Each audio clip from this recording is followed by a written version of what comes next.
15वीं विधानसभा के आखिरी सत्र के हंगामेदार समापन के साथ ही अब सड़क वाले घमासान की तैयारी शुरू हो गई है। लेकिन यह घमासान कितना गंभीर होगा, इसकी झलक मिली है। सत्र के अंतिम दिन मामला महिला सुरक्षा का हो, लाल डायरी का हो या फिर भ्रष्टाचार का, दोनों ही तरफ से जबरदस्त वार और पलटवार देखने को मिले।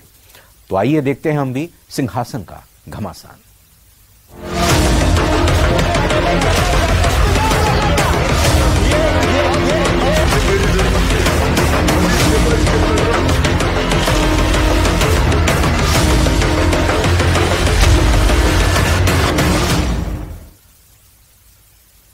पंद्रहवीं विधानसभा के आखिरी सत्र में सरकार और विपक्ष की तरफ से जमकर घमासान हुआ।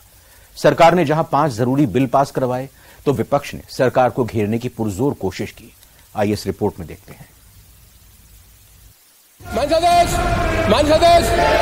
Mister Ramlal, I got mister Ramlal, mister Ramlal, I am on leg, mister Ramlal, I will name you.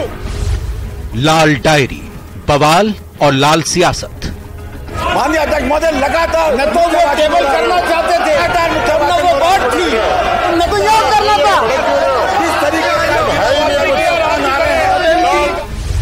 सदन में हंगामा, बर्खास्तगी पर बवाल। एक सदस्य जिसका कोई कसूर नहीं, उसको इस प्रकार निलंबन तो उचित नहीं है। एक डॉक्यूमेंट या टेबल होता है लाल डायरी, और उसको छीन कर ले जाया जाता है, ये भी उचित कार्रवाई नहीं।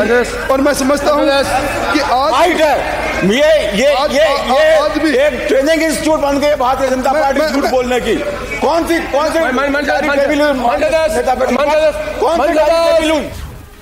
चुनाव की आहट के बीच 15वीं विधानसभा की कार्यवाही के आखिरी दिन सदन की कार्यवाही में सिर्फ और सिर्फ हंगामा हुआ।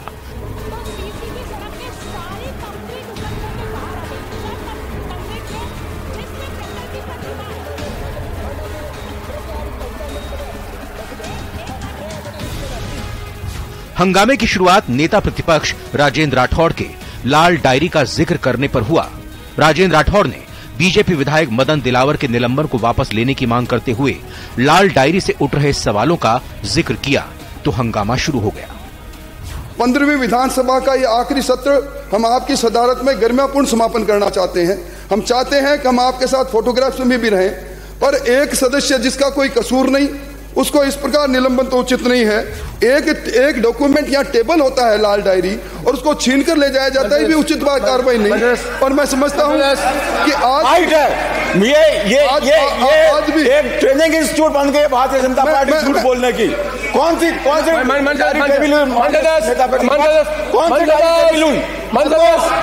माननीय अध्यक्ष महोदय, लगातार न तो वो टेबल करना चाहते थे, न वो बात थी, न तो लौट यहाँ पर के लिए माफी मांगो। लगातार मिथ्या वाचन हो रहा है, होती है क्या?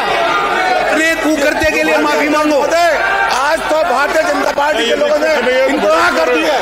आगे टेबल वो होती है क्या? यहाँ होती है, टेबल करना था तो यहाँ करना था। इस तरीके से कार्रवाई आधे घंटे के लिए स्थगित की जाती है। सदन की कार्यवाही पहली बार 12:09 पर स्थगित की गई। दूसरी बार 1:03 पर सदन की कार्यवाही स्थगित कर दी गई। अध्यक्ष महोदय, मैं प्रस्ताव करता हूं कि ये सदन कार्य सलाहकार समिति के 41वें प्रतिवेदन पर अपनी सहमति प्रकट करता है। प्रश्न यह है कि यह सदन कार्य सलाहकार समिति के 41वें प्रतिवेदन पर अपनी सहमति प्रकट करता है। जो पक्ष में वहां गए, विपक्ष में ना गए, जो पक्ष में वहां गए, जो विपक्ष में ना गए, हाँ पक्ष जीता, सदन द्वारा प्रतिवेदन सहमति प्रदान की गई। तीसरी बार कार्यवाही शुरू होने के बाद भी बीजेपी विधायकों ने हंगामा जारी रखा। इस बीच विधानसभा में 5 बिल पारित किए गए। सदस्य अपने स्थान पर अंकित नहीं होगा। सदन की कार्रवाई आधे घंटे के लिए स्थगित की जाती है। बिल पारित करने के बाद सदन की बैठक अनिश्चितकाल के लिए स्थगित कर दी गई। जो पक्ष में वहां गए, जो विपक्ष में ना गए, जो पक्ष में वो आ गए, विपक्ष में वो ना गए। हाँ पक्ष जीता। राजस्थान विद्युत शुल्क विधेयक 2023 पारित किया गया। माननीय सदस्यगण, आज विधानसभा काल का अंतिम दिन है। आप सबसे निवेदन है अपने स्थान पर जाएं, जनगण मन होगा। विधानसभा सत्र के अंतिम दिन न सिर्फ सदन में हंगामा हुआ, बल्कि सदन के बाहर भी एक दूसरे पर गंभीर हमले हुए। 2023 को पारित किया जाए। जो पक्ष में वो आ गए, विपक्ष में ना गए। हाँ पक्ष जीता। राजस्थान अभिजाति संशोधन विधेयक 2023 पारित किया गया। राजस्थान में कांग्रेस पार्टी की अशोक गहलोत सरकार यूं तो अदालत में भी, जनता की अदालत में भी और सदन में भी बहुत सारे पाप की और बहुत सारे मुद्दों की दोषी है। किसानों से ठगी से लेकर, बेरोजगारों से वादा खिलाफी से लेकर, कानून व्यवस्था से लेकर भ्रष्टाचार तक चारों तरफ से समुद्र की तरह घिरी हुई है सरकार।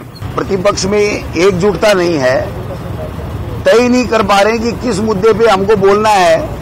सुबह जब आए तो प्रश्नकाल में खड़े हो गए और मदन दिलावर को वापस की मांग करने लगे, जबकि पहले ये तय हुआ था कि आप लोग माफी मांगोगे, फिर मदन दिलावर अगर माफी मांगेगा तो इसके बारे में सोचा जा सकता है। लेकिन उन्होंने वहां बाहर हाँ भरी कि हम माफी मांग लेंगे, हमारी से गलती हुई है, मदन दिलावर भी आके माफी मांग लेगा। लेकिन अचानक खड़े हो गए और हल्ला करने लग गए।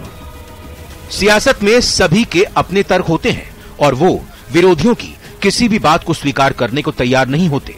15वीं विधानसभा के आखिरी सत्र की तस्वीर ये बताने के लिए काफी थी कि चाहे सरकार हो या विपक्ष, सभी ने अपनी तय योजना के तहत काम किया।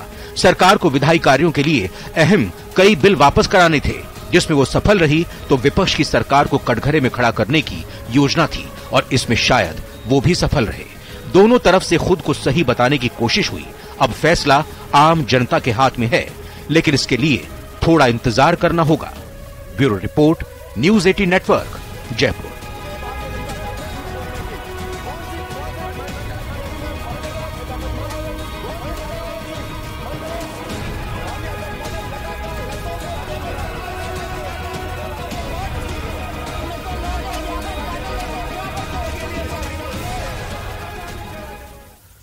सत्र भले ही खत्म हो गया हो, लेकिन सियासी घमासान खत्म हुआ हो ऐसा नहीं है। अब दावे सरकार बनाने और जनता के बीच फैसले करने की है। ये कहते थे नंबर वन मुख्यमंत्री, दवाएं फ्री, जांचें फ्री। उसका आश्चर्य ये हुआ कि 21 तक सिमट गए। अब तो इनकी योजनाओं पे आज जब हमने पूछा कि आपके कितने आयोग और बोर्ड बने, उन्होंने कहा पिछले 3 साल में 19 बने। एक का भी न तो बजट प्रोविजन बताया, न एक की कोई उपलब्धि बताई, न एक का कोई गठन बताया, न एक का कोई ऑफिस बताया। उसके बाद अभी जो बने हैं ये तो धड़ाधड़ केवल लोगों को भ्रमित करके वोट लेने के पीछे पड़े हैं। लेकिन जनता जागरूक है, उनको वोट नहीं मिलने वाले। और गहलोत साहब का आज का दिन ये विदाई का दिन होगा। मैं समझता हूं कि इसके बाद वापस नहीं आएंगे। हम 2023 में दोबारा कांग्रेस की सरकार यहां पर बनेगी, जो अच्छी योजनाएं दी हैं, जो गारंटियां दी हैं। और मैं समझता हूं कि इनके तो आपस में इतने जोतम भाग हो रहे हैं, लठ बज रहे हैं, आपस में इतने गहरे मनमुटाव हो गए हैं कि एक दूसरे को ये देखना भी पसंद नहीं करते। ये कुछ नहीं कह सकते कौन आएगा और कौन जाएगा, ये पब्लिक के हाथ में है। लेकिन मैं आपको साफ कहना चाहता हूं, जो आदरणीय अशोक गहलोत जी ने योजनाएं दी है और जो मोदी और अमित शाह जी ये जो असफलता है और जो झूठ बोलने की आदत है और जिस तरह से पूरे देश को बांटने का काम कर रहे हैं, जिस तरह से राहुल गांधी जी को बाहर करने का काम किया है पार्लियामेंट से, पहले कर्नाटक साफ हुआ है और राजस्थान के अंदर लोग नीति पे चुनाव लड़ेंगे। एक तो भारतीय जनता पार्टी की असफलता पूरे देश में, महंगाई चरम सीमा पर है, मॉब लिंचिंग हो रही है, बेरोजगारी जबरदस्त है, भ्रष्टाचार जबरदस्त है। केंद्रीय मंत्री गजेंद्र सिंह शेखावत की गिरफ्तारी पर रोक जारी रहेगी। एसओजी की तरफ से दायर एफआईआर पर बुधवार को हाईकोर्ट में सुनवाई हुई, जिसको सीबीआई को सौंपने की भी दलील दी गई। कोर्ट को बताया गया कि गुजरात और एमपी में संजीवनी क्रेडिट कोऑपरेटिव के खिलाफ मामला दर्ज हो चुका है और 29 राज्य सरकारों में नोटिफिकेशन जारी करके सीबीआई को जांच सौंपी है। अब मामले में 11 सितंबर को दोपहर 2 बजे सुनवाई होगी।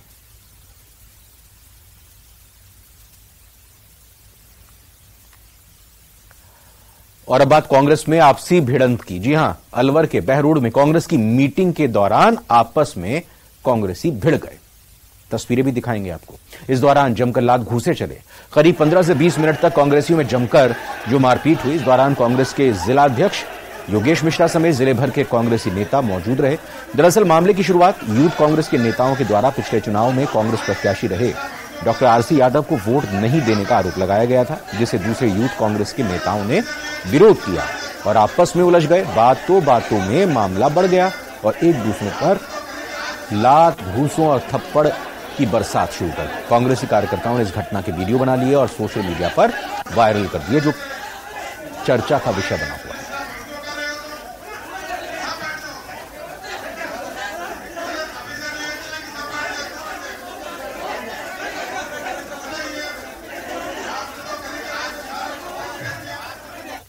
लाल डायरी को लेकर प्रदेश में जारी सियासत और गंभीर रूप ले चुकी है। बर्खास्त मंत्री राजेंद्र गुढ़ा ने कुछ जानकारी जारी करते हुए आने वाले समय में डायरी की और भी जानकारी जारी करने की बात कही। विपक्ष को एक बार फिर कांग्रेस सरकार को निशाना साधने का मौका मिला। एक मुद्दा नया हाथ में आ गया। इस रिपोर्ट में देखते हैं क्या कुछ हुआ। गुढ़ा ने लाल डायरी के पन्ने की रिलीज। गुढ़ा के खुलासे पर बढ़ा सियासी बवाल।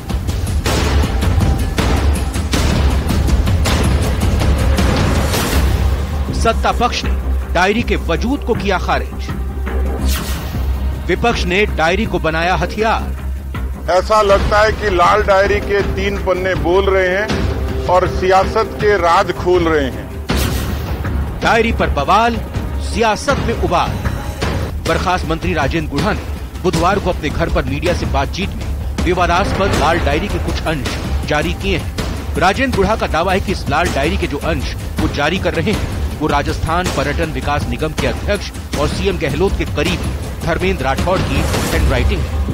आपको पता है जो सौभाग्य सीएम साहब के ओएसटी हैं और उनसे राठौड़ साहब की बात हुई है और उससे पहले भवानी सामोदा सारी क्रिकेट देखता है।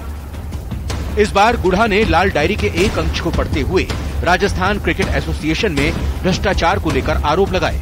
गुढ़ा ने कहा कि लाल डायरी में धर्मेंद्र राठौड़ की ही राइटिंग है और सरकार चाहे तो इसकी जांच करा सकती है। गुढ़ा ने लाल डायरी के कुछ अंश को पढ़ते हुए बताया कि डायरी में लिखा है, आरसीए को लेकर मेरी और वैभव जी से बात हुई। भवानी सामोता किस तरह तय करके लोगों को अब तक पैसा नहीं दे रहा। उन्होंने कुछ अंश पढ़ते हुए कहा कि डायरी में लिखा है, राजीव खन्ना आए और कहा कि सामोता ने वादा पूरा नहीं किया। इसमें आरसीए के अंदर जो करप्शन हुआ उसके बारे में है। तो राठौड़ साहब लिखते हैं, उसकी हैंडराइटिंग आपको मैं दे दूंगा अभी। वैभव जी, मेरे दोनों के आरसीए चुनाव खर्च को लेकर चर्चा हुई कि भवानी सामोता किस तरह तय करके लोगों को अब तक पैसे नहीं दे रहा। घर पर भवानी सामोता राजीव खन्ना आए, आरसीए चुनाव का हिसाब किया। भवानी सामोता ने ज्यादातर लोगों से जो वादा किया था वो पूरा नहीं किया।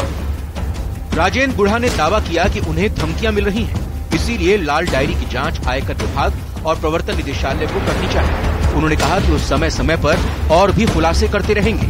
गुढ़ा ने कहा कि मेरे विश्वास के पास डायरी है, अगर मैं जेल चला गया तो मेरे आदमी इस डायरी से जुड़ी जानकारियां सामने लाता रहेगा। उन्होंने कहा कि रंधावा ने मुझ पर माफी मांगने के लिए दबाव बनाया। उन्होंने कहा कि उस दिन भी मैं इस डायरी को विधानसभा में टेबल करना चाह रहा था, जिससे सारे तथ्य आधिकारिक रूप से सामने आ जाए। पता है जो सौभाग्य सीएम साहब के ओएसटी हैं और उनसे राठौड़ साहब की बात हुई है और उससे पहले भवानी सामोदा सारी क्रिकेट देखता है।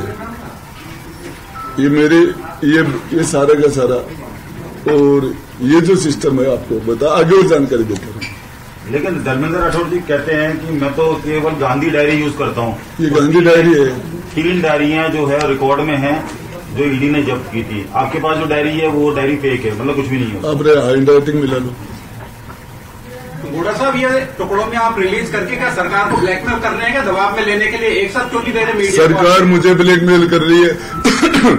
मुझे मुकदमे लगाए जा रहे हैं, माफी मांगने के लिए कहा जा रहा है और दबाव तो मेरे पर बनाया जा रहा है। मैं कौन झेल रहा हूँ। कौन कह रहा है ये? रंधावा ने माफी मांगने के लिए बरेस में आपके सामने बाकी लोग बोल रहे हैं। लाल डायरी के कुछ अंश सामने आने के बाद प्रदेश की राजनीति में फिर से हंगामा शुरू हो गया है। विपक्ष ने सरकार को घेरने की कोशिश की तो सत्ता पक्ष ने लाल डायरी के अस्तित्व को ही नकारने का प्रयास किया। बीजेपी वाले पहुंचे तो बीजेपी वाले जो लाल डायरी को मुद्दा बना रहे हैं, तो डायरी से इनका क्या लेना देना है? और आपके पास तो लाल डायरी थी विधानसभा में, तो बीजेपी के लोगों को विधानसभा अध्यक्ष या प्रेस को उसी दिन दिखा देनी चाहिए थी। यदि आपके पास ऐसा कुछ है तो उसी दिन दिखा देते। बीजेपी की आदत पड़ गई। भारतीय जनता पार्टी के पास खुद के पास कोई मुद्दे नहीं है। आप दिखाओ, आपके पास कुछ हो, आपको बताना चाहिए बीजेपी के लोगों। देखिए, लाल डायरी में आखिर ऐसा क्या है कि मुख्यमंत्री जी और पूरी सरकार डरी और सहमी हुई है? क्या काले कारनामे हैं, क्या काले चिट्ठे हैं? जयपुर से दिल्ली तक आखिर क्यों इस लाल डायरी को लेकर चिंतित हैं कांग्रेस पार्टी के नेता? और मुख्यमंत्री जी ने स्वयं कहा था कि राजेंद्र गुड़ा जी ने मेरी सरकार बचे, अगर ये नहीं होते तो मैं संकट में आ जाता। उन्होंने स्वयं स्वीकार किया है और आप लोगों के माध्यम से वो प्रदेश की जनता ने देखा है। धर्मेंद्र राठौड़ जी ने स्वयं कहा है कि हाँ, लाल डायरी मेरे यहां से गई है। गुढ़ा ने पहला पार्ट जारी करते हुए वैभव गहलोत के जरिए सीएम गहलोत पर निशाना साधा है। माना जा रहा है कि आने वाले दिनों में और भी खुलासे होते रहेंगे। सौरभ गृहस्थ, न्यूज 18 राजस्थान। और इधर जयपुर ग्रामीण से बीजेपी सांसद कर्नल राज्यवर्धन सिंह राठौड़ ने लाल डायरी पर छिड़े सियासी घमासान के बीच कांग्रेस पर करारा प्रहार किया है। राजस्थान में जिस तरह से महिलाओं की आबरू लूटी गई है, डायरी तो बहुत छोटी चीज है। देखिए, जनता का आक्रोश बहुत जबरदस्त है। ये बार बार बेइज्जत करते हैं राजस्थान की जनता को कि अभी तक तो सड़कों पे नहीं निकले, अभी तक तो सड़कों पे नहीं निकले। लोकतंत्र में सड़कों पे नहीं, वो बटन दबा के बाहर होगी और ये निश्चित है। ये राजस्थान की गृहलूट सरकार के वैभव काल के कारनामे हैं जो एक एक करके बाहर आ रहे हैं। न जाने कितने कारनामे इनके काली करतूतों के उस लाल डायरी के पन्नों में कैद हैं। राजस्थान के युवाओं की किस्मत उसमें बंद होकर रह गई है। राजस्थान की महिलाओं की अस्मिता उससे नष्ट हो गई है। ये काली करतूतों की जो लाल डायरी है, ये खुले या ना खुले, गहलोत सरकार का बाहर जाना तय है। और फिलहाल एक छोटे से ब्रेक का वक्त हुआ है, तुरंत लौटकर आते हैं।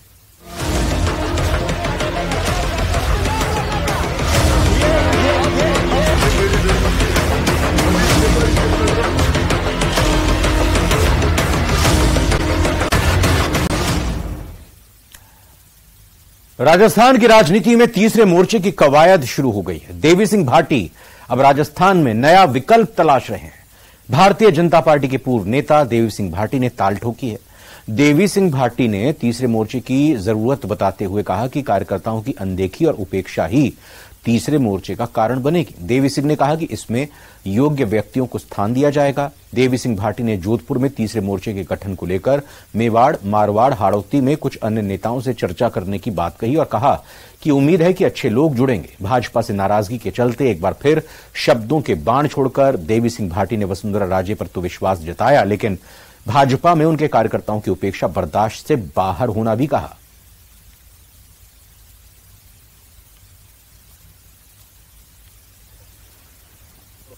आज के दिन जो बीजेपी में हमारे कार्यकर्ता साथी हैं, जो सेकंड लाइन में, थर्ड लाइन में, वो क्या हमें कोई पूछता नहीं। जयपुर में हमारे पास कोई जाने की जगह नहीं है कि किसको जाके हमारी पीड़ा, कोई समस्या बताएं, और हमें तो वही यूज एंड थ्रो की तरह इस्तेमाल करते हैं। चुनाव आया, काम में लिया, उसके बाद में कोई सुनने वाला नहीं, पूछने वाला नहीं। इसलिए हम चाहते हैं कि जो सामाजिक न्याय मंच में लंबा संघर्ष चला था और नई लीडरशिप की पौध खड़ी हुई थी, जो सब 36 कौम को साथ लेके चले, चुनाव भी लड़े, उसके बाद में भी पंचायत राज के भी चुनाव में ऐसे नवयुग आगे बढ़ के आए। तो ये हम चाहते हैं कि ये एक लीडरशिप की पौध खड़ी और विरोध करना सीखे। गलत मुद्दा है तो ये आत्मा की आवाज के साथ होना चाहिए, वरना तो अब ये कह दिया कि बस आपको जो पार्टी हुक्म देती है वैसे किए जाओ, बोलना नहीं है। जैसे ये आज के दिन देखा है हमने कि दिल्ली में सब केंद्रीयकरण हो गया नेतृत्व का। और यहां सिर्फ डायरेक्शन आते हैं और कोई किसी से सलाह नहीं।